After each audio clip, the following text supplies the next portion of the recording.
యోహాను సువార్త 16వ అధ్యాయము 13వ వచనం చదువుకుందాం. అయితే ఆయన అనగా సత్య స్వరూపి అయిన ఆత్మ వచ్చినప్పుడు మిమ్మును సర్వసత్యములోనికి నడిపించును.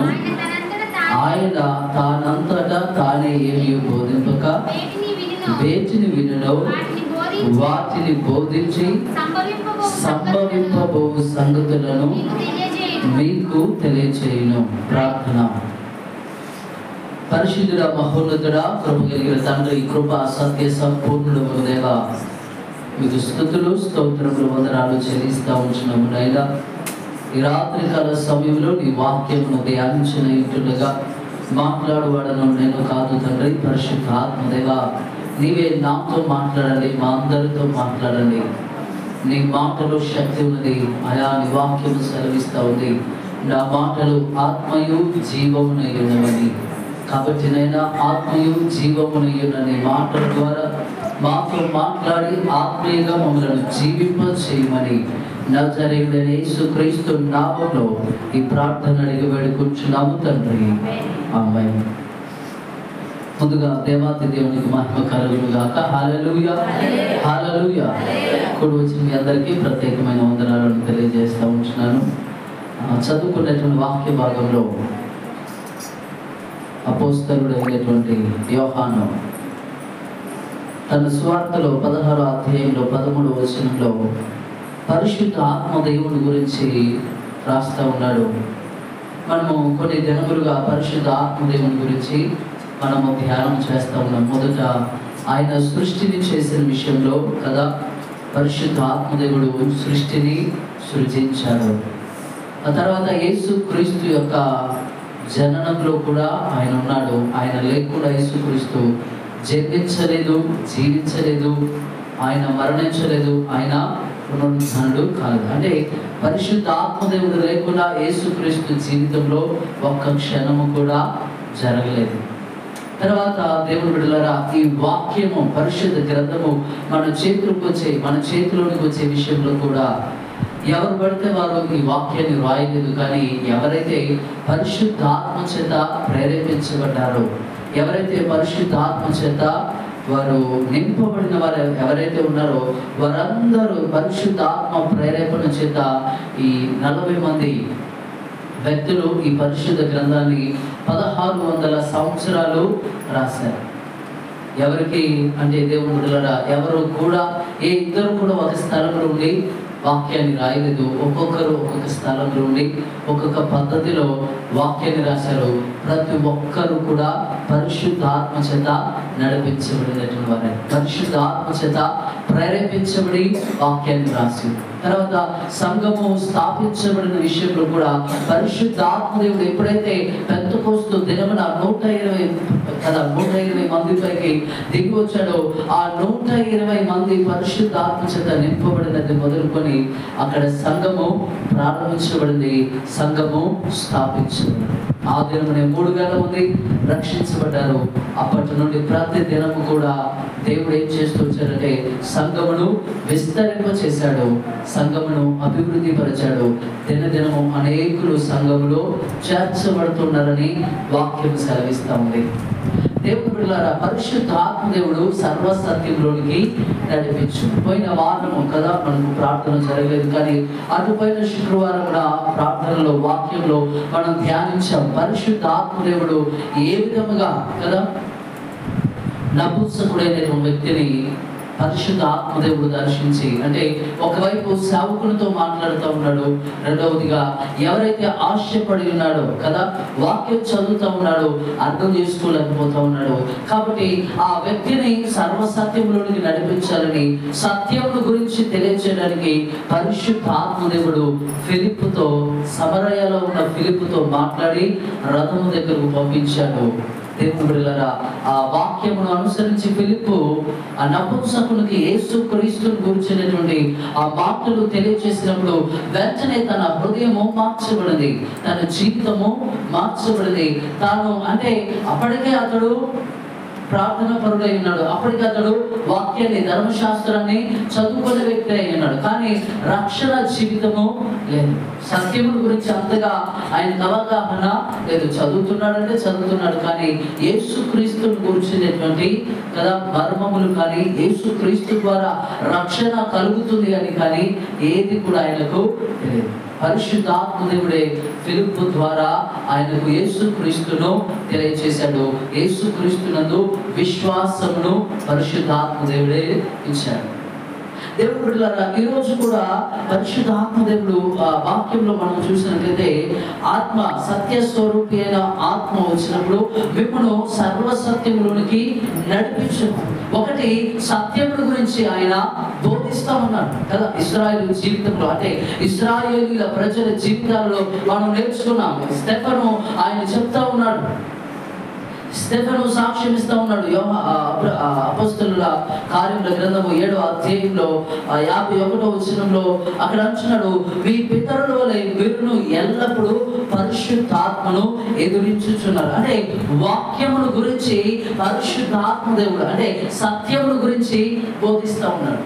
యెషయా ప్రవక్త కూడా ఇదిగో వీరు వింటున్నారు కానీ గ్రహించలేకపోతున్నారు, చూస్తున్నారు కానీ కానలేకపోతూ ఉన్నారు. వారి హృదయంలో కఠినములై క్రొప్పు పట్టి వారు నా వలన స్వస్థత పొందుకున్నట్లు నా వైపు తిరిగిన వారు కారు అని అపోస్తల కార్యముల గ్రంథం 28వ అధ్యాయంలో చెప్తా ఉన్నాడు. అంటే దేవుడు బిడ్డలారా, సర్వ సత్యముల గురించి పరిశుద్ధాత్మ దేవుడు ఏం చేస్తాడంటే మొదటగా మనకు తెలియజేస్తాడు, బోధిస్తాడు. మనకు ఏది సత్యమో ఏది అసత్యమో, ఏది నిజమైనటువంటిదో ఏది అబద్ధమో దేవుడే అంటే పరిశుద్ధాత్మ దేవుడే మనకు బోధిస్తాడు. పరిశుద్ధాత్మ దేవుడు సత్యముల గురించి బోధించడం మాత్రమే కాదు, సత్యముల గురించి బోధించడం మాత్రమే కాదు, పరిశుద్ధాత్మ దేవుడు మనలను సర్వ సత్యములోనికి అంటే సత్యముల గురించి బోధిస్తూ ఆ సత్యములో మనలను నడిపిస్తాడు. సత్యముల గురించి బోధించడం మాత్రమే కాదు ఆయన పని, ఆ పరిశుద్ధాత్మ దేవుడు సర్వ సత్యములోనికి మనలో ఉండి మనతో ఉండి ఆయన మనలను నడిపిస్తాడు. దేవుని బిడ్డలారా, ఏదైనా ఒక గేమ్ కానీ లేకపోతే ఒక స్టూడెంట్ కదా మీరు చూసినట్లయితే ఆ టీచర్ ఏం చేస్తాడంటే ఆయన బోధిస్తాడు అంతే, కానీ దాన్ని నేర్చుకునే బాధ్యత విద్యార్థి.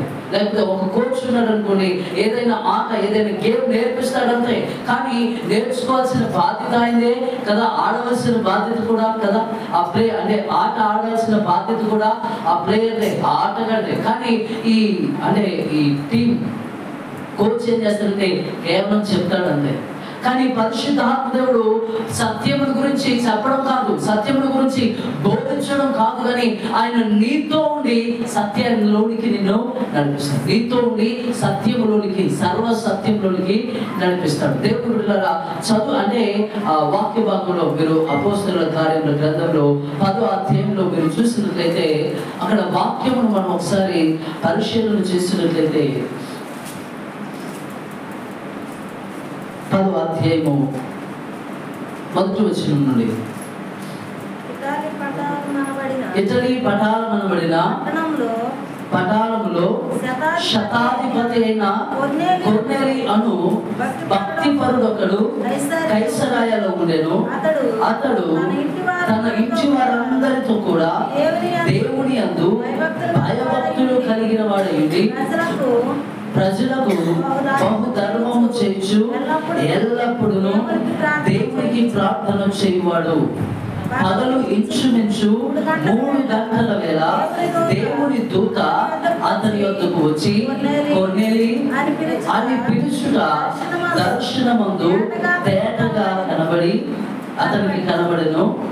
అతడు దూత వైపు తేరి చూచి భయపడి ప్రభువా ఏమని అడిగాను. అందుకు దూత, నీ ప్రార్థనలను నీ ధర్మ కార్యములను దేవుని సన్నిధికి జ్ఞాపకార్థముగా చేరినవి.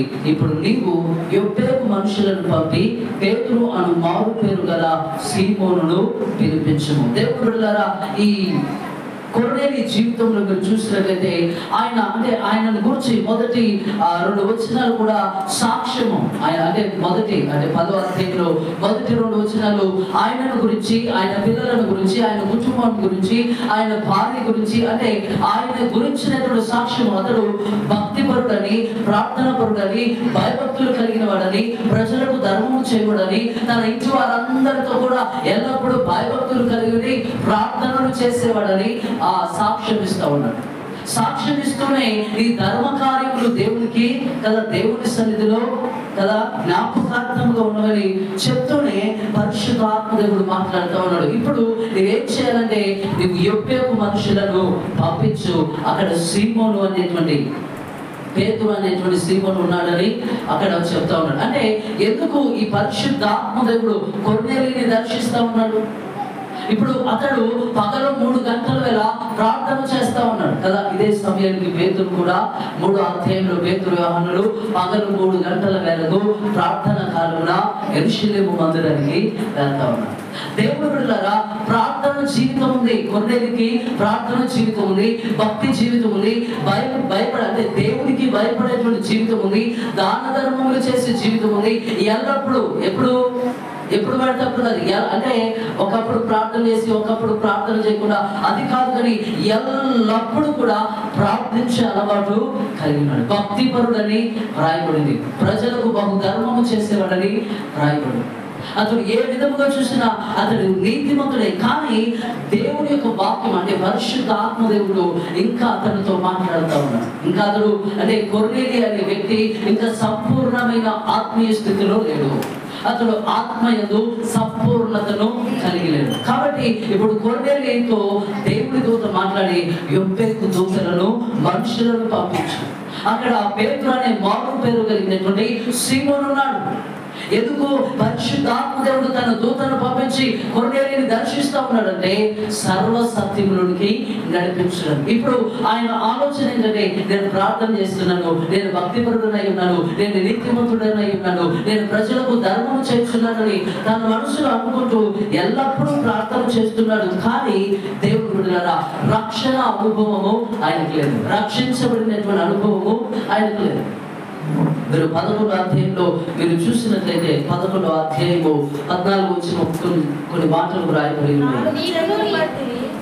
11వ అధ్యాయము 12వ వచనము 14వ వచనము, నీవును నీ ఇంటి వారందరూ ఏ మాటల వలన రక్షణ పొందుదురో ఆ మాటలు అతడు నీతో చెప్పునని తన ఇంట నిలిచి తనతో చెప్పిన యొక్క దేవదూతను చూచిన సంగతి మాకు తెలియదు. దేవుడు బిడ్డలారా, ఇప్పుడు కొర్నేలితో పరిశుద్ధాత్మ దేవుడు తన దూతను పంపించి మాట్లాడుతూ ఉన్నాడు, నీవు యొప్పేకు మనుషులను పంపించి. ఎందుకు యొప్పేకు మనుషులను పంపించాలని? నీవు చేసే ప్రార్థన, నీ భక్తి కదా సరిపోయింది. కానీ నువ్వు రక్షించబడాలంటే, నీ ఇంటి వారందరూ రక్షించబడాలంటే నీకేం తెలియాలంటే, నువ్వు ఏ మాటల వలన నీవును నీ ఇంటి వారందరూ రక్షణ పొందుదురో ఆ మాటలు పేతురు నీకు బోధిస్తాడు. సీమోను పేతురు నీకు బోధిస్తాడు. అంటే ఆయన ఇతడు ప్రార్థన చేస్తున్నాడు కదా, ఇతడు ధర్మకార్యాలు చేస్తున్నాడు కదా, ఇతడు ఎల్లప్పుడూ భయభక్తులు కలిగి ఉన్నాడు కదా. ఒకడే కాదు, ఇంటి వారందరితో భయభక్తులు కలిగి ఉన్నాడు కదా. ఇది సరిపోతుంది అని తన మనసులో అనుకున్నాడేమో. కానీ పరిశుద్ధాత్మదేవుడు సత్యముల గురించి బోధించడం మాత్రమే కాదు, సత్యములు మనలను నడిపిస్తాడు. ఇప్పుడు యేసుక్రీస్తును కొర్నేలి ఎలా తెలుసుకున్నాడు? పరిశుద్ధాత్మ ద్వారానే. పరిశుద్ధాత్మ దేవుడు అతని హృదయాన్ని ఒప్పింపజేశాడు. పరిశుద్ధాత్మ దేవుడు యేసుక్రీస్తును అనుసరించినట్లుగా, యేసుక్రీస్తుకు ప్రార్థన చేయనట్లుగా, యేసుక్రీస్తును బట్టి తన జీవితాన్ని మార్చుకున్నట్లుగా, యేసుక్రీస్తును బట్టి తన పాపములను విడిచిపెట్టినట్లుగా, యేసుక్రీస్తును బట్టి ఆయన ప్రజలకు ధర్మం చేయనట్లుగా పరిశుద్ధాత్మ దేవుడే చేశాడు. కానీ ఇంకా లోపం ఉంది ఏంటంటే, పరిపూర్ణతలోనికి అంటే ఆ సర్వ సత్యంలోనికి అతడు నడిపించబడలేదు. క్రీస్తును మాత్రమే తెలుసుకున్నాడు, కానీ క్రీస్తు ద్వారా వచ్చే రక్షణను అతడు పొందుకోలేదు.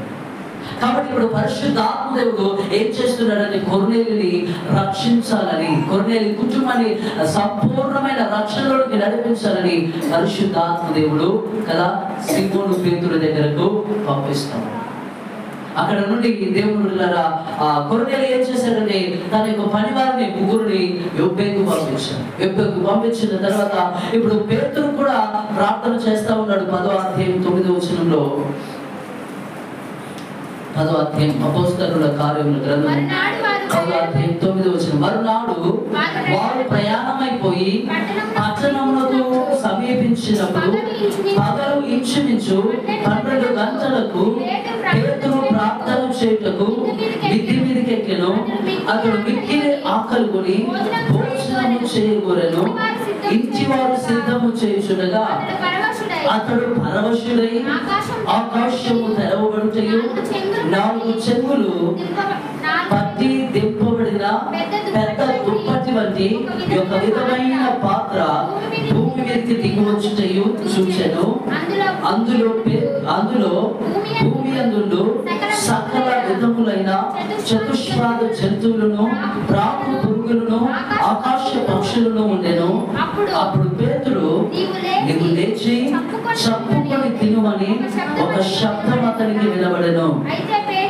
అయితే పేతురు, వద్దు ప్రభువా, నిషిద్ధమైనది అపవిత్రమైనది ఏదైనాను ఎన్నడూను తినలేదని చెప్పగా, దేవుడు పవిత్రము చేసిన వాటిని నీవు నిషిద్ధమైన వాటిగా ఎంచవద్దని మరలా 2వ మారు ఆ శబ్దం అతనికి వినబడెను. ఈ 4 మారు జరిగెను. వెంటనే ఆ పాత్ర ఆకాశమునకు ఎత్తబడెను. చాలని దేవుని బిడ్డలారా, ఇప్పుడు పేతురు అంటే కొర్నేలితో మాట్లాడినటువంటి పరిశుద్ధ ఆత్మదేవుడు మాట్లాడుతున్నాడు, నువ్వు యొప్పేకు మనుషులను పంపించు. అక్కడ సీమోను అనేటువంటి పేతురు ఉన్నాడు. అతడు నీ ఇంటికి వస్తే అతడు మాట్లాడే మాటలు నీ ఇంటికి రక్షణ ఇస్తాయి. అతడు మాట్లాడే మాట, అతడు బోధించే వాక్యము, అతడు తెలియజేసేటువంటి మర్మములు, రహస్యాలు ఏంటంటే నిన్ను, నీ కుటుంబాన్ని రక్షణలోనికి నడిపిస్తాయని పరిశుద్ధాత్మ దేవుడే బోధిస్తా ఉన్నాడు. ఇప్పుడు పేతురు కూడా 12 గంటల వేళను కదా పెంచ మధ్యాహ్నమున ఆయన ఆకలి కొని ఏం చేస్తున్నాడంటే ఇంటి వారు సిద్ధపరుస్తున్నప్పుడు మేడ మీదకి వెళ్ళి ఆయన ప్రార్థన చేస్తా ఉన్నాడు.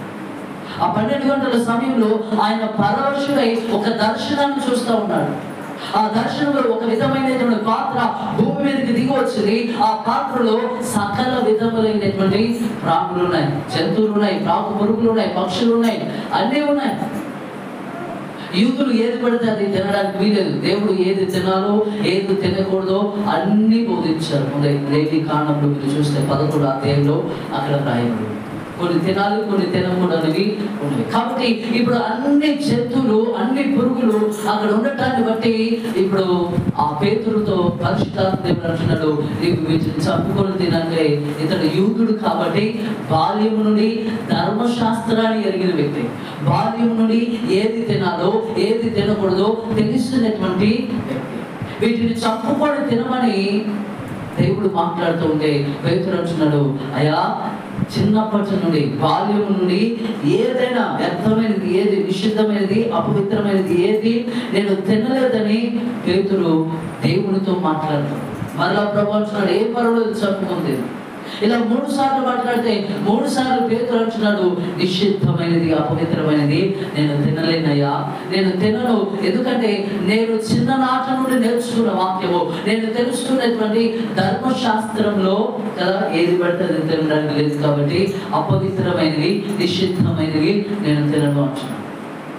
దేవుడు అంటున్నాడు, నేను పరిశుద్ధపరిచిన వాటిని కదా, దేవుడు పవిత్రము చేసిన వాటిని నీవు నిషిద్ధమైన వాటిగా ఎంచవద్దని మరలా బోధిస్తాడు. నీవు నిషిద్ధమైనది నీ దృష్టిలో అంటే ఆ జలచరములు కానీ, ఆ పక్షులు కానీ, జంతువులు కానీ, ఆ పురుగులు కానీ నీ దృష్టిలో చూస్తే అవి నిషిద్ధమైనవి, అపవిత్రమైనవి.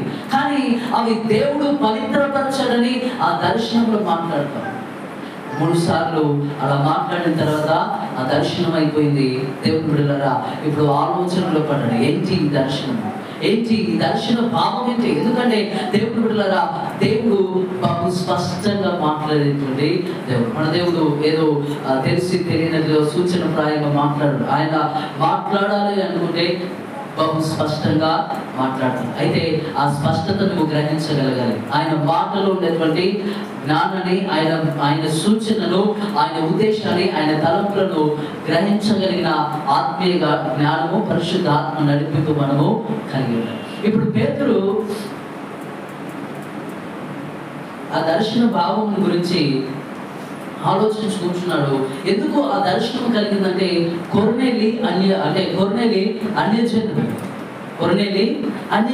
కాబట్టి ఇప్పుడు యూదులు అన్యజనులతో సహవాసం చేయరు. మీరు చూస్తే యోహాను సువార్త 4వ అధ్యాయంలో సమరయ స్త్రీ కూడా నీవు యూదుడు అయి ఉండి సమరయ స్త్రీనైన నన్ను నువ్వు నీళ్ళు అడుగుతున్నావా? ఎందుకు అడుగుతున్నావు కదా? అంటే సమరయులు అంటే పాపం చేసినటువంటి వారు, అపవిత్రులు. కాబట్టి యూదులు పాపులతో, సుంకరులతో సహవాసం చేయరు. సుంకరులతో, యేసు ప్రభు పాపులతో, సుంకరులతో ఉన్నప్పుడు ఏంటి? బోధకుడు పాపులతో స్నేహం చేస్తా ఉన్నాడు, సుంకరులతో కూర్చొని భోజనం చేస్తున్నారని పేతురు అడుగుతా ఉన్నాడు.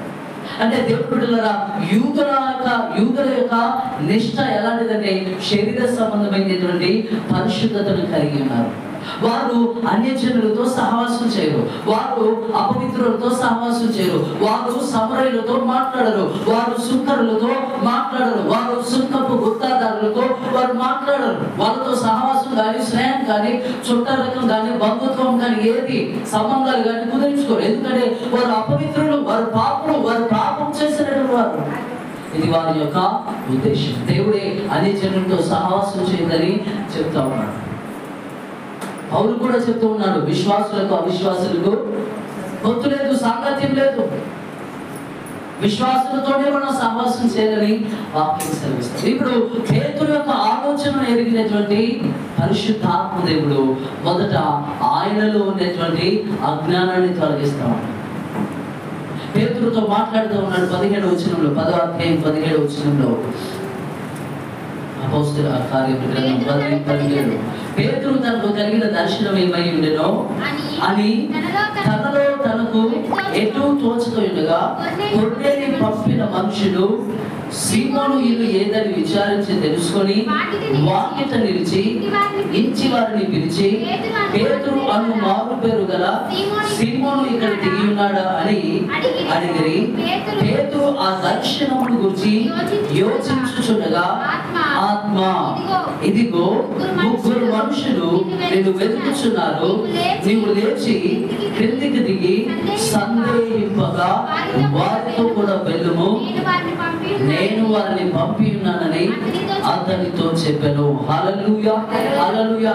దేవుని బిడ్డలారా, కొర్నేలిని నేను పంపించాను. కొర్నేలితో నేను మాట్లాడానంటే అన్యజనుల దగ్గరకు యూదులు వెళ్ళరు. కాబట్టి పేతురు నేను వెళ్ళను ప్రభు అంటాడు. అందుకే ఈ దర్శనాన్ని ముందే చూపిస్తా ఉన్నాడు. అతనిలో ఉన్నటువంటి అజ్ఞానాన్ని, అంటే నేను అన్యజనులను ఏర్పాటు చేసుకున్నాను, నేను అన్యజనులను పరిశుద్ధపరిచాను, నేను అన్యజనులను పవిత్రపరిస్తే నువ్వు కదా దోషమైనదిగా కదా, నువ్వు అపవిత్రమైనదిగా ఎలా ఎంచుతావు? ఈ దర్శన భావం అదే. పేతురుతో మాట్లాడుతూ ఉన్నాడు పరిశుద్ధాత్మ దేవుడు, ఇదిగో ముగ్గురు మనుషులు నీ కోసం వచ్చారు, నువ్వు సందేహించొద్దు. ఏమని సందేహం? ఎందుకు సందేహం అంటే వాళ్ళు యూదులు కాదు, వారు అన్యజనులు, వారికి సున్నత అనే ఆచారం లేదు, దేవుడు అంటే వారికి తెలియదు. కాబట్టి ఇప్పుడు వెళ్ళడానికి ఇతనికి సందేహపడతాడు. కాబట్టి పరిశుద్ధాత్మ దేవుడు అంటున్నాడు, సందేహపడద్దు, అవిశ్వాసంలో నీవు ఉండదు. నా ప్రణాళిక, నా ఉద్దేశం, నేను ఏర్పాటు చేసినటువంటి ఆ ఉద్దేశాన్ని బట్టి, తలంపులను బట్టి నువ్వు ఖచ్చితంగా కొర్నేలికి వెళ్ళాలని దర్శన భావాన్ని పరిశుద్ధాత్మదేవుడు తెలియజేస్తా ఉన్నాడు. పేతురు పరిశుద్ధాత్మదేవుడి యొక్క స్వరాన్ని విని వెంటనే వారిని లోపలికి పిలిచి ఆతిథ్యం ఇచ్చి మరునాడు ప్రయాణమై కొర్నేలి ఇంటికి వెళ్ళాడు. వెళ్ళినట్లుగా మనం చూస్తూ ఉంటున్నాం. దేవుడు బిడ్డలారా, పరిశుద్ధాత్మదేవుడు సత్యముల గురించి బోధించడం మాత్రమే కాదు, సత్యములోనికి నిన్ను నడిపిస్తాడు. పరిశుద్ధాత్మదేవుడు ఏం చేస్తాడు? బోధించడం మాత్రమే కాదు, సర్వ సత్యంలోనికి నిన్ను నడిపిస్తాడు. నీతోనే ఉంటాడు. సర్వ సత్యంలోనికి నిన్ను నడిపించడానికి ఆయన నీతో ఉండి సత్యమైన మార్గంలో నీకు బోధిస్తాడు. సత్యమైన మార్గంలో ఆయన నిన్ను నడిపిస్తాడు. ఇప్పుడు పేతురు యొక్క అంటే శరీరమును బట్టి లేకపోతే యూద మతమును బట్టి తనకేమో అన్ని జనులతో మాట్లాడడం ఇష్టం లేదు, అన్యజనులతో మాట్లాడకూడదు. ఇప్పుడు దేవుడే అన్యజనులను ఏర్పాటు చేసుకున్నాడని ఎలా తెలుస్తుంది? పరిశుద్ధాత్మ దేవుడు మాట్లాడడాన్ని బట్టి. హల్లెలూయా. పరిశుద్ధాత్మ దేవుడు దర్శించడాన్ని బట్టి, పరిశుద్ధాత్మ దేవుడు నడిపించడాన్ని బట్టి, పరిశుద్ధాత్మ దేవుడే అన్ని జనులను నేను కోరుకున్నాను, నేను పరిశుద్ధపరచాను, వారిని నిషిద్ధమైన వారుగా ఎంచొద్దని పరిశుద్ధాత్మ దేవుడే మాట్లాడతాం. దేవుడు బిడ్డలారా, పరిశుద్ధాత్మ దేవుడు మాట్లాడకపోతే ఈ రోజు మనం ఎవ్వరూ కూడా రక్షించబడేవారు కాదు. ఇశ్రాయేలు ప్రజలు మాత్రమే రక్షించబడేవారు. ఇశ్రాయేలు ప్రజలు మాత్రమే యేసుక్రీస్తును తెలుసుకొని ఆయన యందు విశ్వాసం ఉంచి రక్షణను, పరలోక రాజ్యాన్ని అనుభవించారు. కానీ దేవుడు బిడ్డలారా, రక్షణ ప్రణాళిక కేవలం ఇశ్రాయేలు ప్రజలకు మాత్రమే కాదు, అన్య జనులకు కూడా రక్షణ. సరైనటువంటి జ్ఞానం లేనటువంటి వారు కదా, మతమును బట్టి ఆలోచించినటువంటి పేతురు అన్యజనులను విడిచిపెట్టాలనుకున్నాడు, అన్యజనులతో సహవాసం చేయదనుకున్నాడు, అన్యజనులకు క్రీస్తు గురించి బోధించదని తలంచాడు. కానీ పరిశుద్ధాత్మ దేవుడే బోధిస్తా ఉన్నాడు, నడిపిస్తా ఉన్నాడు. దేవుడు ఎంత చక్కగా నడిపిస్తా ఉన్నాడు కదా.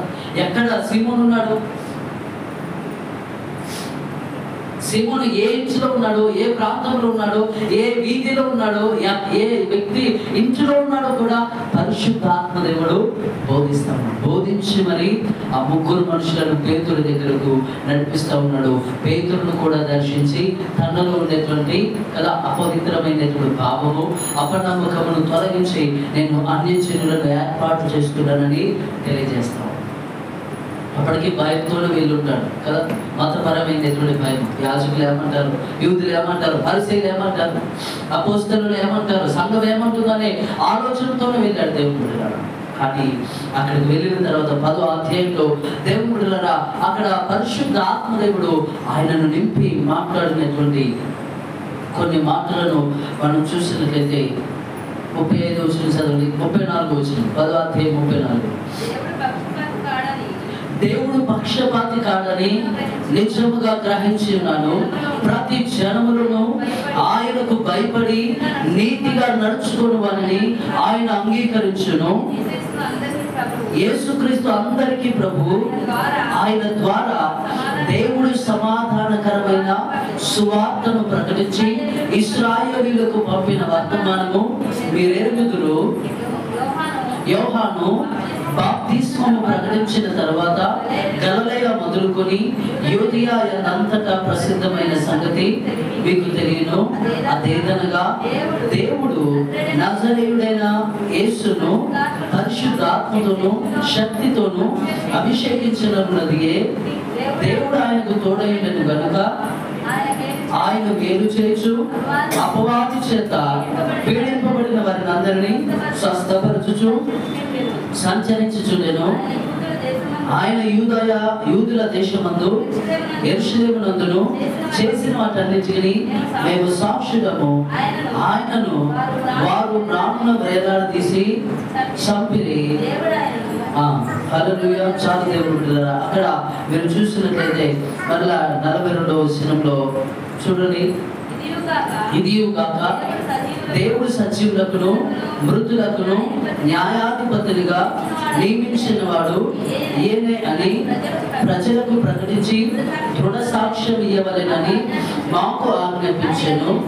ఆయన యందు విశ్వాసం ఉంచువాడెవడో వాడు ఆయన నామము మూలముగా పాప క్షమాపణ పొందునని ప్రవక్తలందరూ ఆయనను గురించి సాక్ష్యం ఇచ్చుచున్నారనెను. పేతురు ఈ మాటలు ఇంకా చెప్పుచుండగా అతని బోధ విన్న వారందరికీ పరిశుద్ధాత్మ దిగెను. చాలండి. హల్లెలూయా, హల్లెలూయా. దేవుని బిడ్డలారా అక్కడ పేతురు నోరు తెరిచి ప్రసంగిస్తా ఉన్నాడు 34వ వచనంలో. దేవుడు పక్షపాతి కాడని నేను ఇప్పుడు నిజంగా నేను ఇప్పుడు గ్రహించాను. ఇంతకు ముందు నా ఆలోచన, ఇంతకు ముందు నా తరపులు ఏంటంటే సపరేలతో మాట్లాడద్దు, అన్యజనులతో మాట్లాడద్దు, సుంకరులతో మాట్లాడద్దు, అన్యాయస్తులతో మాట్లాడద్దు, వ్యభిచారులతో మాట్లాడద్దు, ఇష్టం వచ్చినట్లుగా ఎవరితో పడితే వారితో సహవాసం చేయదు. దేవుడు వారిని విసర్జించున్నాడు. దేవుడు వారిని నాశనానికి అప్పగించున్నాడు. దేవుడు వారిని సాతానుకు అప్పగించున్నాడని అతడు తన అంటే పుట్టినది మొదలుకొని, తనకు ఊహ వచ్చినది మొదలుకొని ఈ సమయం వరకు కూడా దేవుడు కేవలము ఇశ్రాయేలు ప్రజలకు లేదా యూదులకు మాత్రమే ఆయన దేవుడని అతడు అనుకున్నాడు. కానీ దేవుడు బిడ్డలారా, అతడిలో ఉన్నటువంటి అజ్ఞానము, అతనిలో ఉన్నటువంటి అంటే దేవుని గురించి తెలుసుకోలేనటువంటి ఆ మూర్ఖత్వాన్ని పరిశుద్ధాత్మ దేవుడు తొలగించాడు. దేవుడు పక్షపాతి కాడని నిజంగా నేను తెలుసుకున్నాను. యేసుక్రీస్తు ఇప్పుడు అందరికీ ప్రభు అని బోధిస్తాడు. యేసుక్రీస్తు అందరికీ ప్రభు అని బోధిస్తాడు. ఇంతకు ముందు ఎందుకు బోధించలేదు? కదా 2వ అధ్యాయంలో వారు పరిశుద్ధ ఆత్మ చేత నింపబడ్డారు. 9వ అధ్యాయం వరకు కూడా ఏ అన్యజనుడికైనా, పేతురు కానీ, యోహాను కానీ, యాకోబు కానీ, ఇతర అపోస్తలులు ఎవరైనా సువార్త ప్రకటించారా? అన్యజనులకు సువార్తను ప్రకటించారా? ఏ ఒక్కరు కూడా ప్రకటించలేదు. అందరూ ఏంటంటే వారు యూదులు కాబట్టి దేవుడు యూదులకు మాత్రమే దేవుడు, వారికి మాత్రమే రక్షణని. కానీ దేవుడు బిడ్డలారా, దేవుడికి పక్షపాతము వీరు గ్రహించలేదు కాబట్టి, వీరు తెలుసుకోలేదు కాబట్టి దేవుడి పేతురుని దర్శించి అన్యజనుల యొద్దకు పంపించారు. అన్యజనుల దగ్గరకు పంపించడం మాత్రమే కాదు, కానీ దేవుడు బిడ్డలారా, ఈ బోధమైన వారందరూ కదా మారు మనసుల గురించి బోధించినప్పుడు ఆయన యందు విశ్వాసం ఉంచి వాడేవాడు వాడు ఆయన నామము మూలముగా పాప క్షమాపణ పొందునని ప్రవక్తలందరూ ఆయన గురించి సాక్ష్యం ఇచ్చుచున్నారని పేతురు ఈ మాటలు ఇంకా చెప్పుచుండగా అతని బోధమైన వారందరి మీదకి పరిశుద్ధాత్మ దిగెను. సున్నతి పొందిన వారిలో పేతురుతో కూడా వచ్చిన విశ్వాసులందరూ పరిశుద్ధాత్మ వరము అన్యజనుల మీద సైతము కుమ్మరింపబడుట చూచి విభ్రాంతి నొందిరి. ఏలయనగా వారు భాషలతో మాట్లాడుచు దేవుని ఘనపరచుచుండగా వినిరి. హల్లెలూయా, హల్లెలూయా. దేవుడు బిడ్డలారా, పరిశుద్ధాత్మ దేవుడు మన ఊహలకు తలంపులకు ఆయన అపరిమితమైనటువంటి వాడు. దేవుడి కార్యాలు మనం గ్రహించలేం కదా. ఆయన అంటే ఆయనను ప్రేమించిన వారికి కదా, ఆయన ప్రేమించిన వారికి ఆయన సిద్ధపరిచిన వేలు కంటికి కనబడలేదు, చెవికి వినబడలేదు, హృదయానికి గోచరము కాలేదని వాక్యం సెలవిస్తుంది. అంటే ఇప్పుడు అర్థము కానటువంటి అజ్ఞానంలో ఉన్నటువంటి పేతురును కదా బోధించి మాట్లాడి ఇప్పుడు నడిపించడం మాత్రమే కాదు, పేతురు వాక్యం ప్రకటిస్తూ ఉండే మొదట పెంతెకొస్తు దినమున ఎలా పరిశుద్ధాత్మ దేవుడు 120 మందిని అభిషేకించారు. సమరయలు, పేతురు, యోహానులు ఎవరి మీద చేతులుంచుతో వారు ఎలా పరిశుద్ధాత్మ చేత నింపబడి అన్య భాషలో దేవుని ఘనపరుచున్నాడు. ఈ 10వ అధ్యాయంలో కూడా అన్యజనులు సహితము పరిశుద్ధాత్మ వరముతో నింపబడడం వారు చూస్తూ ఉన్నారు. భాషలు మాట్లాడడం కదా, భాషలు మాట్లాడుతూ దేవుని నామమును ఘనపరచడాన్ని వారు చూస్తున్నాం. విభ్రాంతి చెందుతాం. ఇదేంటి? యూదులు మనం పొందుకున్నామంటే మనం దేవుని బిడ్డలం. అబ్రహాము దగ్గర ఉన్నట్టు మనం ఎన్నుకోబడిన వారు, ఏర్పరచబడిన వారు, దేవుని సొంతైన ప్రజలు మనం. కానీ వీళ్ళేంటి? అన్ని జనులను సైతము దేవుడు తన ఆత్మ చేత అభిషేకిస్తాను ఉన్నాడేంటి? దేవుని బిడ్డలారా, అన్యుడని లేదు కదా, యూదుడని పౌలు అంటాడు, యూదుడని లేదు, గ్రీసు దేశస్థుడని లేదు, పురుషుడని కానీ స్త్రీ అని కానీ అందరూ దేవుని దృష్టిలో సమానమే. సేవకుడని లేదు, విశ్వాసులని కూడా లేదు. సేవకునికి ఇచ్చినటువంటి పరిశుద్ధాత్మ వరాన్ని, అపోస్తలునికి ఇచ్చినటువంటి పరిశుద్ధాత్మ వరాన్ని పరిచారకులకు ఇచ్చాడు, పరిచారకులకు ఇచ్చినటువంటి వరాన్ని యూదులకు ఇచ్చాడు, యూదులకు ఇచ్చిన పరిశుద్ధాత్మ వరాన్ని ఇప్పుడు అన్యజనులకు కూడా ఇస్తా ఉన్నాడు. అప్పుడు ఇచ్చిన దేవుడు ఇప్పటికీ ఆయన యందు భయభక్తులు కలిగి పాప విమోచన పొందుకున్న ప్రతి ఒక్కరిని, ఆశ కలిగిన ప్రతి ఒక్కరిని తన ఆత్మ చేత అభిషేకిస్తాడు. దేవుని బిడ్డలారా, అజ్ఞానులుగా ఉండకండి, అవిధేయతలు ఉండకండి, మూర్ఖులుగా గర్వాంతంలో ఉండిపోయి దేవుని ప్రణాళికను తెలుసుకోకుండా ఉండకండి. పరిశుద్ధాత్మ దేవుడు నీకు సత్యమును బోధించడం మాత్రమే కాదు, సర్వ సత్యంలోకి నిన్ను నడిపిస్తాడు, నీతోనే ఉంటాడు ఆయన. ఇప్పుడు చెప్పండి, మీరు అపోస్తల కార్యంలో 2వ అధ్యాయంలో పరిశుద్ధాత్మ వరం చేత నింపబడ్డారు కదా, పరిశుద్ధాత్మ చేత పేతురు నింపబడ్డాడు కదా. నింపబడ్డాడు కాబట్టి ఇప్పుడు పరిశుద్ధాత్మ దేవుడు మాట్లాడకుండా ఉన్నాడా? బోధించకుండా ఉన్నాడా? తెలియజేయకుండా ఉన్నాడా? ఏమి లేదు. ప్రతి విషయంలో పరిశుద్ధాత్మ దేవుడు మాట్లాడాడు, బోధించాడు, నడిపిస్తూ ఉన్నాడు. వారిలో ఉన్నటువంటి అజ్ఞానాన్ని తీసివేస్తా ఉన్నాడు. అంటే ఒక్కొక్క విధంగా హల్లెలూయా హల్లెలూయా. ఇప్పుడు మీరు కలుపుకి వెళ్ళారనుకోండి, పుట్టబోయే కలుపు మొక్కలు కూడా ఇప్పుడే తీస్తారా? ఇప్పుడున్న కలుపు మొక్కలు తీస్తారు, మరలా పుడితే మరలా తీస్తాడు. పరిశుద్ధ ఆత్మదేవుడు వారితో ఉండి ఒక్కొక్క అడుగు నడిపిస్తూ ఉన్నాడు. వారితో ఉండి వారు చేయి పట్టుకొని ప్రతి స్థితిలో, ప్రతి సమయంలో, ప్రతి శ్రమలో, ప్రతి కష్టంలో, ప్రతి బలహీనతలో ఆయన ఉండి సర్వ సత్యంలోనికి కదా, అంటే సత్యం గురించి బోధిస్తూ సత్యంలోనికి వారిని నడిపిస్తూ ఉన్నాడు. వారితో ఉండి నడిపిస్తాడు. దేవుని బిడ్డలారా, ఈ సత్యమైనటువంటి అంటే సత్య స్వరూపి పరిశుద్ధ ఆత్మదేవుని మనం తెలుసుకోవాలి. పరిశుద్ధ ఆత్మదేవుని నడిపింపులో మనం కలిగి ఉండాలి, ఆశపడాలి. మనం ఎప్పుడైతే ఆశపడి తృష్ణ కలిగి ఉంటామో అప్పుడు తన ఆత్మ చేత మనల్ని కొన్నేళ్ళి మొదట యేసుక్రీస్తు గురించి కదా, అంటే ప్రార్థన చేయాలి, భక్తిగా ఉండాలి కదా. నేను నా ఇంటి వారందరూ కూడా భయభక్తులు కలిగి ఉండాలి. తర్వాత నేను కొంచెం నాకున్న దాంట్లోనే పాలకి వారి నాకున్న దాంట్లోనే ధర్మ కార్యాలు చేయాలి. ఇది చేస్తే రక్షణ అనుకున్నాడు. మనలో చాలా మంది మనుషులు, చాలా మంది కదా, ఇప్పుడు అన్యజనులు కూడా అన్నదానం చేస్తారు. దేనికి? రక్షణ వస్తుంది. వస్త్రదానం చేస్తారు. ఎందుకు? ఏ విధము చేతనైనా పుణ్యం కట్టుకొని మోక్షంలోకి వెళ్ళాలి. అంటే దేవుడు బిడ్డలారా, నీ ప్రార్థన ద్వారా మాత్రమే కాదు, నీ భక్తి ద్వారా మాత్రమే కాదు, నీ పుణ్యకార్యముల ద్వారా మాత్రము నీవు రక్షించబడవు, కానీ సత్యమును నీవు తెలుసుకోవడం ద్వారా, సత్యములో నీవు నడుచుట ద్వారా, అంటే క్రీస్తుతో నీవు నడిస్తే నీకు రక్షణ. అందుకే వాక్యం సెలవిస్తా ఉంది, అంతము వరకు నమ్మకంగా ఉండము, నేను నీకు జీవ కిరీటాన్ని ఇస్తాను. అంతము వరకు, మరణం వరకు నమ్మకంగా ఉన్నవాడే రక్షించబడునని తన స్వార్థంలో రాస్తా ఉన్నాడు దేవుని పిల్లలు. ఈ రోజున మనము అజ్ఞానంలోని లేకపోతే వివిధములైనటువంటి మార్గాలలో మనం నడవడానికి గల కారణం ఏంటంటే పరిశుద్ధ ఆత్మదేవుడు మనలో లేడు. కాబట్టి ఎటు పడితే అటు పరిస్థితులను బట్టి, బలహీనతలను బట్టి కదా, బోధకులను బట్టి, మనుషులను బట్టి, స్థితిగతులను బట్టి ఎటు నడిపిస్తే అటు నడిపించడం, ఎటు పడితే అటు నడిచిపోతున్నాం. ఎవరి మాటలు పడితే వారి మాటలు విని గలిబిలి చెందుతూ, దుఃఖపడుతూ, కృంగిపోతూ, అసలు ఏం చేయాలో దిక్కుతోచనటువంటి స్థితిలో నేడు క్రైస్తవులు ఉన్నారు, అన్యజనులు కూడా ఉన్నారు. కారణం ఏంటంటే పరిశుద్ధ ఆత్మదేవుని పొందుకున్నారు, పరిశుద్ధ ఆత్మదేవునికి లోపరుచుకోవట్లేదు. సత్యమైనటువంటి క్రీస్తుని కదా, యేసు క్రీస్తును దేవుడిగా నమ్ముచున్నాం కదా, దెయ్యాలు కూడా నమ్ముతున్నాం. తెలుసా మీకు? యాకోబు పత్రిక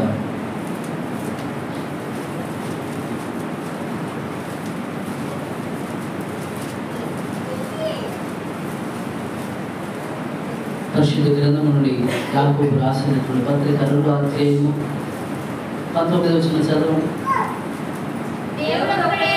దేవుడు ఒక్కడే అని నీవు నమ్ముచున్నావు, అలాగూ నమ్ముట మంచిదే. దెయ్యములను నమ్మి వణుకుచున్నవి. చాలు. హల్లెలూయా హల్లెలూయా కదా. మనం నమ్మడం కాదు, దెయ్యాలు కూడా నమ్మి వణుకుచున్నాయి, భయపడుతున్నాయి దేవుడికి. మనం నమ్మడం మాత్రమే కాదు, దేవుడు ఆయన అడుగు చాడలేదు మనము నడుచుకోవాలి. యేసుక్రీస్తును తెలుసుకుంటే రక్షణ కాదు, యేసుక్రీస్తును అనుసరిస్తే రక్షణ.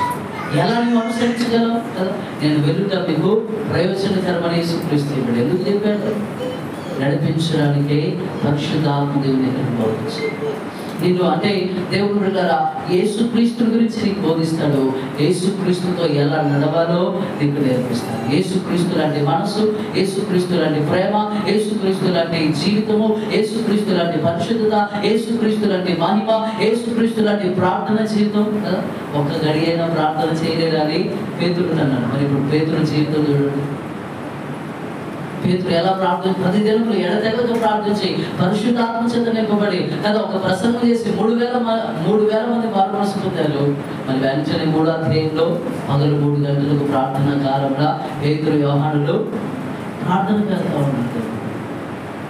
4వ అధ్యాయంలో వారిని దండించారు, శిక్షించారు. 5వ అధ్యాయంలో దేవుని బిడ్డలు 4వ అధ్యాయంలో శిక్షించారు. ఆ 4వ అధ్యాయము మరలా వారు సంఘం దగ్గరికి వెళ్ళి, సంఘ పెద్దల దగ్గరికి వెళ్ళి, అపోస్తలుల దగ్గరికి వెళ్ళి వారు మమ్మలను సువార్త ప్రకటించుతున్నారు, వారు మమ్మలను కొట్టారని చెప్పి మరలా వారు ప్రార్థన చేస్తుంటే వారు కూడి ఉన్న స్థలము 4వ అధ్యాయము 31 వచనం చూడండి. అపోస్తలుల కార్యముల గ్రంథము 4వ అధ్యాయము 30వ వచనం 31వ వచనం. వారు ప్రార్థన చేయగానే వారు కూడి ఉన్న చోటు కంపించను. అప్పుడు వారందరూ పరిశుద్ధాత్మ చేత నిండిన వారై దేవుని వాక్యమును ధైర్యంగా బోధించారు. అంటే దేవుడు బిడ్డలారా, ఆయన అంటే పరిశుద్ధాత్మ దేవుడు ఎలా పేతురుని ఎంత మార్పులను తీసుకొని వచ్చారు.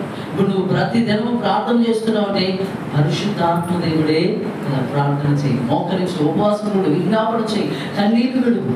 ప్రతి విషయంలో పరిశుద్ధాత్మ దేవుడు నీకు బోధిస్తాడు. 1వ అధ్యాయం, 2వ అధ్యాయం, 3వ అధ్యాయం, 4వ అధ్యాయం, 5వ అధ్యాయం, 6వ అధ్యాయంలో 4వ వచనంలో అన్నాడు, మేము ప్రార్థన చేయకుండా ఉండలేము. అయితే మేము ప్రార్థన ఎందును వాక్య పరిచర్య ఎందును ఎడతెగకుందామని చెప్తా ఉన్నాం. 7వ అధ్యాయంలో స్టెఫెను వస్తాడు. 8వ అధ్యాయంలో కూడా యెరూషలేము నుండి సమరయకు వచ్చి వారు ప్రార్థన కదా, వారు ఆ సమరయ జనుల మీద వారు ప్రార్థన చేసి చేతులుంచినప్పుడు వారు పరిశుద్ధాత్మ చేత నింపబడ్డారు. 9వ అధ్యాయంలో ప్రార్థన చేస్తూ ఉన్నాడు. 9వ అధ్యాయంలో యొప్పేకి వెళ్ళి దేవుడు యొప్పేలో నుండి ఆ కవిత దగ్గర వెళ్ళి ప్రార్థన చేసి చనిపోయినటువంటి ఆ కవితను బ్రతికించాడు. 10వ అధ్యాయంలో 12 గంటలకు ప్రార్థన చేస్తాడు. అంటే తన జీవితం ఎంత మార్చబడింది ఒక 50 రోజుల్లోనే కదా, ఎంత మార్పు అర్థంలో కనబడుతుంది. అంటే పరిశుద్ధాత్మ దేవుడు నిన్ను నడిపించాలి అంటే మొదట నీ హృదయం ఏమై ఉండాలంటే ఆయనకు లోబడి ఉండాలి. రోమీయులకు రాసిన పత్రిక 8వ అధ్యాయంలో మీరు చూసినట్లయితే 8వ అధ్యాయం 7వ వచనం, ఏలయనగా శరీరానుసారమైన మనసు దేవునికి విరోధమై ఉన్నది, అది దేవుని ధర్మశాస్త్రములకు లోబడదు, ఏ మాత్రము లోబడలేదు. కాగా శరీర స్వభావము గలవారు దేవుని సంతోషపరచనేరరు. హల్లెలూయా. దేవుని బిడ్డలారా, ఇప్పుడు శరీరానుసారమైన మనసు గురించి చెప్తా ఉన్నాం. శరీరానుసారులు దేవుని అంత మాత్రము కూడా సంతోషపరచలేరు. దేవుని ధర్మశాస్త్రములకు వారు లోబడలేరు. అంటే నువ్వు దేవునికి లోబడినప్పుడు కదా, ఇప్పుడు మీకు చాలా పశువులు ఉన్నాయి కదా, వాటికి మంచి నీళ్ళు అవుతుందని మీకు అనిపించింది కదా, దానికి తాడు కట్టుకొని తీసుకొని పోతున్నారు అనుకోండి, ఒక గేదె మీ మాట విని కదా, నీళ్ళు తాపించగలరా, తొట్టి దగ్గర నడిపించగలరా? మరి అంటే అది నీకు లోబడలేదు కాబట్టి దానికి దప్పిక అంటే దానికి నీళ్ళు మీరు పెట్టలేరు, దానికి ఆహారాన్ని మీరు వేయలేరు కదా. అంటే ఒకవేళ మీరు వేసినది ఇప్పుడు నువ్వు వాక్యానికి లోబడకపోతే, పరిశుద్ధాత్మ దేవుడికి నువ్వు లోబడకపోతే నువ్వు ఎలా నడిపించబడతావు? పరిశుద్ధాత్మ దేవుడికి నీ జీవితాన్ని అప్పగించకపోతే ఆయన నిన్ను ఎందుకు నడిపిస్తాడు? నువ్వు లోబడట్లేదు కదా, నువ్వు వినట్లేదు కదా, నువ్వు పరిశుద్ధాత్మ దేవుడి చేతికి నువ్వు అప్పగించుకోలేదు కాబట్టి ఆయన నిన్ను నడిపించు. వాక్యం చెప్తా ఉంది, యేసుక్రీస్తు అంటున్నాడు, పరిశుద్ధమైనది పందుల దగ్గర వేద్దాం. పరిశుద్ధమైన ముత్యములను మీరు చూడండి, ఆ మాట పరిశుద్ధమైన వాటిని ముత్యములను దేవుని పిల్లలు పందుల ఎదుట. మత్తయి సువార్త 7వ అధ్యాయం 6వ వచనం. మత్తయి సువార్త 7వ అధ్యాయం 6వ వచనం. పరిశుద్ధమైనది కుక్కలకు పెట్టకుడి, మీ ముత్యములను పందుల ఎదుట వేయకుడి, వేసిన యెడల అవి ఒకవేళ వాటిని కాళ్ళతో త్రొక్కి మీ మీద పడి మిమ్మల్ని చీల్చివేయను. అంటే దేవుడు బిడ్డలారా, ఇప్పుడు లోబడట్లేదు కాబట్టి వాళ్ళకు బోధించదు, లోబడట్లేదు కాబట్టి వారిని అనుభవంలోనికి నడిపించదు. అంటే నువ్వు లోబడితే పరిశుద్ధమైనది నీ స్వస్థ, అంటే పరిశుద్ధమైన దానిని నీకు స్వాస్థ్యం ఇస్తాడు. ఇప్పుడు నువ్వు లోబడితే ముత్యముల కంటే కదా, పగడముల కంటే, వజ్ర వైడూర్యముల కంటే పరిశుద్ధాత్మదేవుడు వరాన్ని నీకు ఇస్తాడు. నువ్వు లోబడినప్పుడు, నువ్వు మాట వినప్పుడు, నువ్వు గ్రహించలేనప్పుడు, ఇంకా నువ్వు గుడ్డివాడమైనప్పుడు, ఇంకా నువ్వు అజ్ఞానంలో నడిచినప్పుడు ఆయన నీకు ఎట్లా బోధిస్తాడు? ఆయన నీకు ఎట్లా నీతో మాట్లాడతాడు? ఆయన నీకు ఎట్లా నడిపించగలడు? దేవుడు ఒకసారి జ్ఞానంతో ఆలోచించి పరిశుద్ధాత్మదేవుడు నిన్ను నన్ను నడిపించాలని ఆయన ఆశపడతాడు. కొర్నేలి ఇది భ్రమలే అనుకుంటే కదా, కొర్నేలి దేవతతో మాట్లాడింది, ఆ పేతురు అనేవాడు ఎక్కడ ఉన్నాడో ఏమో, ఏం పంపిస్తాంలే అని ఆయన మాటకు లోబడకపోతే ఇంటి వారందరూ రక్షించబడేవారా? తన కుటుంబం అంతా పరిశుద్ధ ఆత్మ చేత నింపబడేవారా? దేవుని బిడ్డలారా, పరిశుద్ధ ఆత్మ దేవునికి లోబడడం నేర్చుకోండి. వినడం అంటే ఆయన మాట వినడం అంటే విని విడిచిపెట్టమని కాదు, విని ఆ మాటకు లోబడి జీవించాలి. మిమ్మల్ని కూడా నడిపించాలని ఆయన ఆశపడుతున్నాడు. ప్రతి క్షణము ప్రతి విషయంలో ఆయన బోధించాలని ఆశపడుతున్నాడు. మీరు ప్రార్థన చేయలేకపోవడానికి, వాక్యాన్ని అనుసరించి జీవించలేకపోవడానికి, సరైన పరిశుద్ధమైన జీవితం మీరు కలిగి ఉండలేకపోవడానికి గల కారణం ఏంటంటే కేవలము పరిశుద్ధ ఆత్మదేవుని నడిపింపు లేకపోవడమే. పరిశుద్ధ ఆత్మదేవుని మనము కలిగి లేము కాబట్టి నేడు సంఘాలలో అపవిత్రత, సంఘములో వ్యర్థమైన కార్యాలు, సంఘములో కదా విచిత్రమైన బోధలు, అబద్ధ బోధలు, అబద్ధ సాక్షులు, అబద్ధ ప్రవక్తలు, చెప్పాలంటే మొత్తం అబద్ధమే. కారణం ఏంటి? లోబడ. వాక్యం ఉన్నదే కానీ ఇది ఎక్కడ ఉందిలే, ఇది అప్పుడే అయిపోయిందిలే, ఇది పౌరు కాలంలోనే పరిశుద్ధాత్మ దేవుడు ఎత్తబడ్డాడు. దేవుడు ఇవేవి కూడా మీరు ఆలోచించకండి, ఏవి కూడా మనసులో పెట్టుకోకండి. పరిశుద్ధ ఆత్మదేవుడు ఆయన నిన్న నేడు నిరంతరం ఉన్నటువంటి దేవుడు. ఇప్పుడు సూర్యుడు ఎప్పుడో కదా మనం పుట్టక ముందే సూర్యుడు చేయబడ్డాడు. ఉన్నాడా లేదా? మీరు చాలా మంది పుట్టక ముందే చేసి కట్టారు. ఉందా లేదు? ఒక మనుషుని ద్వారా చేయబడిందే ఉంటే, ఒక దేవుడు చేసిన వస్తువు కదా, భూమి ఉంది, ఆకాశం ఉంది, నక్షత్రాలు ఉన్నాయి, చంద్రుడు ఉన్నాడు, సూర్యుడు, ఇవే ఉంటాయి. చేసిన దేవుడు ఉన్నాడా లేదా? ఆయన నిరంతరం ఉండేటువంటి దేవుడు. ఆయన అప్పుడు ఉన్నాడంటే ఇప్పుడు కూడా ఉన్నాడు. కనబడినంత మాత్రాన, ఆయన నీతో మాట్లాడినంత మాత్రాన ఆయన లేడు అనడానికి అజ్ఞానులు అసలు ఉండకండి. దేవుడు కొర్నేలితో మాట్లాడితే వారు లోబడ్డాడు కదా, కొర్నేలి లోబడ్డాడు, పేతురు లోబడ్డాడు. కాబట్టి ఇద్దరిని కదా ఒక్కొక్కరి మనసులో ఉన్నటువంటి అజ్ఞానాన్ని తొలగించాడు, ఒక్కొక్కరిలో ఉన్నటువంటి అపవిత్రతను తొలగించాడు, ఒక్కొక్కరిలో ఉన్నటువంటి అసత్యమును తొలగించి దేవుడి వారిని సర్వసత్యంలోనికి కదా నడిపించినట్టుగా వాక్యము తెలియజేస్తాం. సర్వసత్యములు ఎలా బోధించడం మాత్రమే కాదు, ఎలా నడవాలో, క్రీస్తుతో ఎలా సహవాసం కలిగి ఉండాలో, క్రీస్తుతో ఎలా మాట్లాడాలో, ఆయన మనసును ఎలా కలిగి ఉండాలో, ఆయన ప్రేమను ఎలా కలిగి ఉండాలో, ఆయన బోధనకు ఎలా కదా మనం చెవియొగ్గి మన జీవితాన్ని సరి చేసుకోవాలో, ప్రతి విషయాన్ని కూడా పరిశుద్ధ ఆత్మదేవుడే బోధిస్తారు. మీరు ఒకసారి ఒక ప్రసంగం వింటేనే కదా 2వ అధ్యాయంలో 3000 మంది మార్చబడ్డారు కదా. వారు విన్నారు, వారు యూదులు, కానీ వీళ్ళు అన్యజనులు. వీరు వెంట మాత్రమే కాదు, పాప క్షమాపణ పొందుకోవడం మాత్రమే కాదు, ఒకే ప్రసంగంలో రక్షించబడ్డారు, పరిశుద్ధ ఆత్మ చేత. హల్లెలూయా. అంటే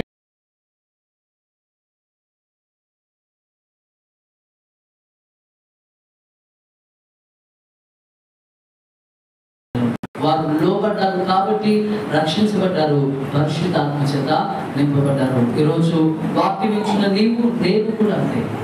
సర్వసత్యంలోకి పరిశుద్ధ ఆత్మదేవుడు ఆయన నడిపించాలని ఆశపడుతున్నాడు. బోధించాలని కాదు, అర్థమవుతుందా? ఆయన బోధించాలని కాదు, కానీ ఆయన బోధిస్తూ నిన్ను నడిపిస్తాడు. ఆయన బోధిస్తూ మనలను నడిపిస్తాడు.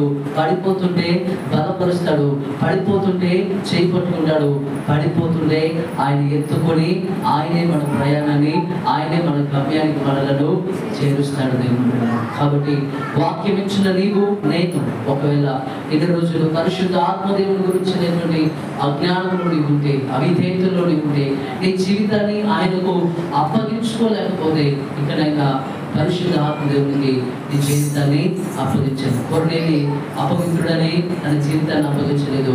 ఆయనకు అన్ని సరిగానే ఉన్నాయి కదా. భక్తిపరుడు, ఇంటి వారందరితో కూడా ప్రార్థనపరుడు, తను ప్రార్థన చేస్తూనే ధర్మకార్యాలు కూడా చేశాడు. అయినప్పటికీ పరిశుద్ధ ఆత్మదేవుడు నడిపించినట్లుగా నడుస్తూ వచ్చాడు, నడిపించబడుతూ వచ్చాడు. కాబట్టి తన ఇంటి వారందరూ రక్షించబడ్డారు. వాక్యం ఇచ్చిన నేను ఆయన మాటలు వింటూ సత్యముల గురించి ఇంకా మనకు తెలిసిందే సత్యం అని అనుకోవడానికి వీలేదు. పేతురు ఏమనుకున్నాడు? యూదులకే రక్షణ, ఇశ్రాయేలు ప్రజలకే దేవుడు అనుకున్నాడు. కానీ ఇప్పుడు ఏమంటున్నాడు? దేవుడు పక్షపాతి కాడని నిజంగా నేను గ్రహించాను, తెలుసుకున్నాను.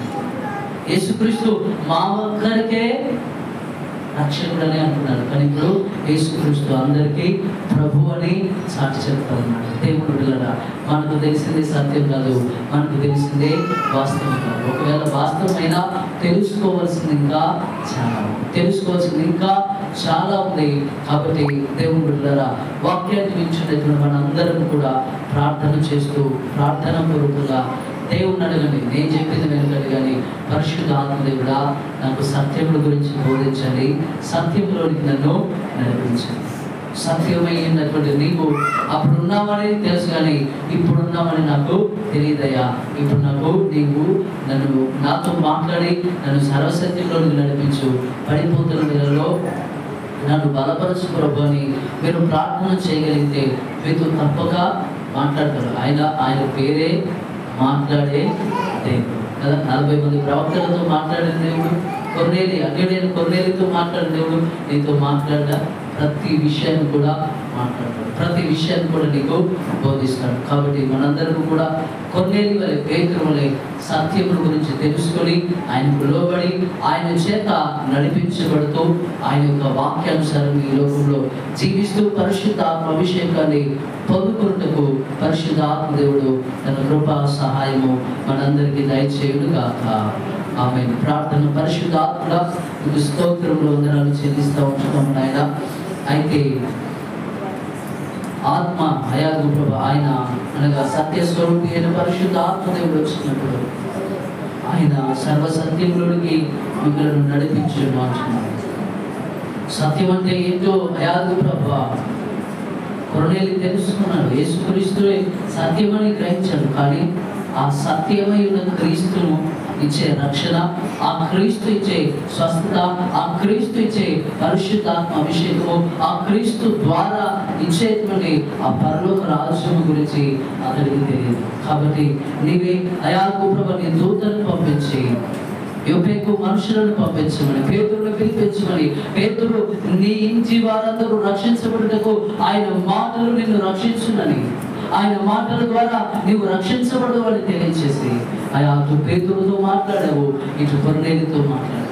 ఇద్దరిలో ఉన్నటువంటి అజ్ఞానము, ఇద్దరిలో ఉన్నటువంటి మాకు తెలుసు అనేటువంటి ఆ గర్వాన్ని తీసివేసి పరిశుద్ధాత్ముడా ఇంకా వారు తెలుసుకోవాల్సినటువంటి మార్గాన్ని బోధించావు, ఇంకా వారు నడవవలసినటువంటి మార్గంలో వారిని నడిపించి ఆయా కొర్నేలి ఇంటి వారందరినీ, ఆ ఇంటిలో ఉన్నటువంటి ప్రతి ఒక్కరిని రక్షించడం మాత్రమే కాదు, పరిశుద్ధ ఆత్మ అభిషేకంతో మీరు నింపినందుకే మీకు వందనాలు. పేతురులో ఉన్నటువంటి ఆయన యూదులకు మాత్రమే దేవుడు, యేసుక్రీస్తు యూదులకు మాత్రమే ప్రభు అని గ్రహించాడు. కానీ నిజముగా దేవుడు పక్షపాతి కాడని నేను తెలుసుకున్నాను. యేసుక్రీస్తు అందరికీ ప్రభు అని సాక్ష్యం ఇస్తా ఉన్నాను. ప్రభు ఒకప్పుడు ఆయన మనసు అన్యజనులంటే అపవిత్రులని, అన్యజనులంటే ఆయా నిషిద్ధమైన వారని, అన్యజనులని మాట్లాడటానికి కానీ సావాసం చేయడానికి కానీ పనికిరాని వారని అతడు తలంచాడు. కానీ ఎప్పుడైతే నీ దర్శనానికి లోపడ్డాడో, ఎప్పుడైతే పరిశుద్ధాత్మదేవుడి స్వరాన్ని విన్నాడో, నువ్వు ఆ మనుషులతో కూడా వెళ్ళు అని ఎప్పుడైతే నువ్వు మాట్లాడకు, వెంటనే తన యొక్క అపవిత్రమైనటువంటి అజ్ఞానపు తప్పుడు ఆలోచనలు మానుకొని నీవు బోధించినట్టుగా నడిచానయ్యా.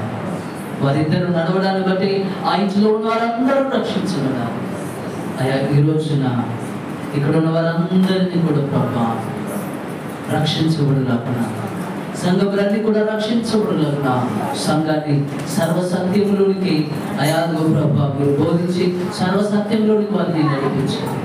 వారిని మాత్రమే కాదు అయినా ఎవరైతే మంచి ఒప్పుకొని విశ్వాస సంబంధమైన మంచి సేవ చేయడానికి సిద్ధపడి ఉన్నారో ఆ ప్రతి సేవకుని ఈ ఆత్మాభిషేకం చేత నింపి అయా అపవాది ఏ విధముగా సేవకులను సైతము పరిశుద్ధాత్మ అనుభవంలోనికి రాకుండా పరిశుద్ధాత్మను గురించినటువంటి తప్పుడు ఆలోచనలు కలిగేటట్లుగా వారి హృదయాలను అయాగో కఠినము చేస్తూ విమర్శించేవారుగా, సత్యములకు లోబడినటువంటి వారుగా ఉంటున్నారు.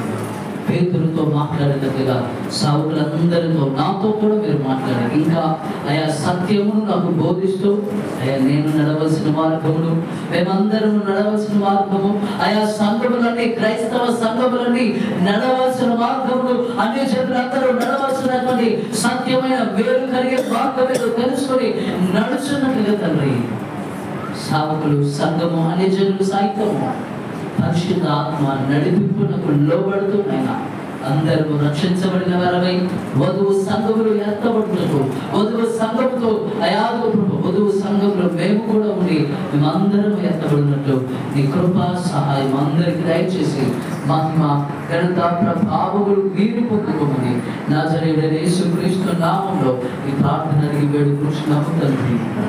ఆమేన్.